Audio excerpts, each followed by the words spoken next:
Hello hi. ఈరోజు మనం వంకాయ పెరుగు పచ్చడి ప్రాసెస్ చూసేద్దాం. ముందుగా పెరుగును ఒక బౌల్లో వేసి పక్కన పెట్టుకోవాలి.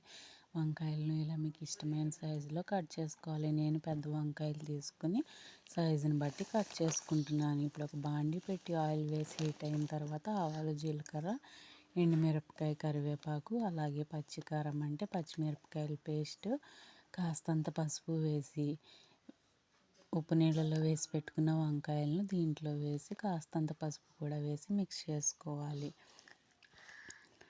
వంకాయలు మగ్గుతుండగా కాస్త ఉప్పు కూడా వేస్తే వంకాయ ముక్కలకు ఉప్పు అనేది బాగా పడుతుంది. ఇలా ముక్కలు మగ్గిన తర్వాత వీటిని తీసుకుని వెళ్ళి చిలికి పెట్టుకున్న పెరుగులో వేసి బాగా మిక్స్ చేసుకోవాలి. ఇది మనం ఫ్రిడ్జ్లో పెట్టుకుని తింటే ఇంకా అదిరిపోతుందండి టేస్ట్. నేను మా పద్ధతిలో ఇలా చేశాను. ఉప్పు అడ్జస్ట్ చేసుకుని సర్వ్ చేసుకుంటే పెరుగు పచ్చడి రెడీ.